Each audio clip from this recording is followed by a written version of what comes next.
هذه القصة حقيقية حدثت على أرض الواقع وفي هذا الزمان.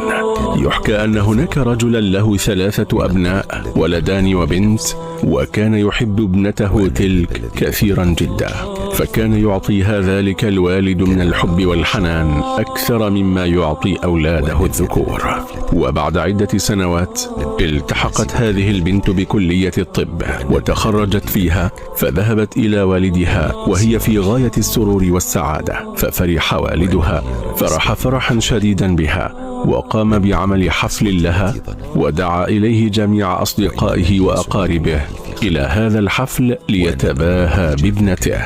وانتهى ذلك الحفل وذهب كل من البنت ووالدها إلى النوم، وفي منتصف الليل قامت الفتاة مسرعة من النوم تبكي وتصرخ بصوت عال وتضع يدها على بطنها، وذهبت إلى والدها مسرعة وأيقظته من نومه، ففزع والدها من بكائها وصراخها، فقالت: يا أبي، إنني أشعر بألم شديد أسفل بطني كأن روحي ستخرج.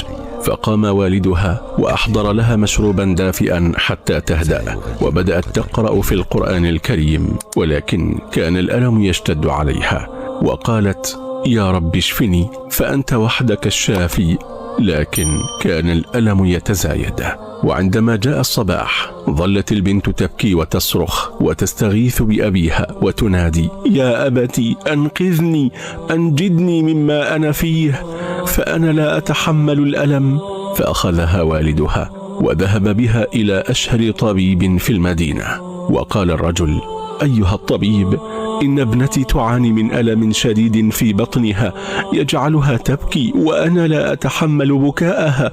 فقام الطبيب بفحص البنت، ثم ظهرت عليه علامات السرور والفرح، وقال لوالد الفتاة: استبشر أيها الرجل، فابنتك حامل، فابنتك حامل، فابنتك حامل. فصعق الرجل من هذا الخبر وقال في نفسه: كيف لابنتي أن تكون حاملا ولم تتزوج؟ أفعلت ابنتي الفاحشة؟ وغضب غضبا شديدا.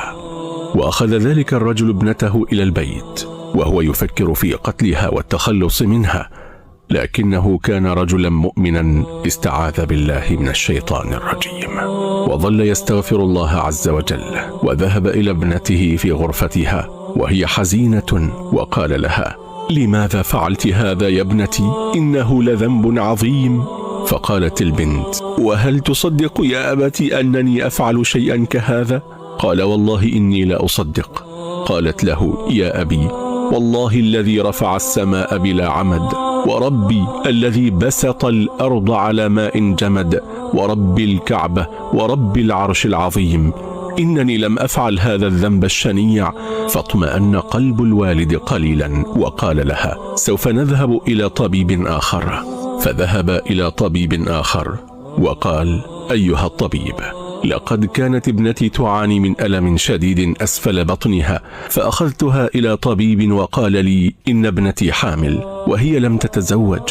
فكشف الطبيب عليها وقال: أيها الوالد، لا بد من عمل أشعة ضرورية. ففعلها الوالد وعاد إلى الطبيب، وعند فحصها قال الطبيب لهم إجابة صاعقة: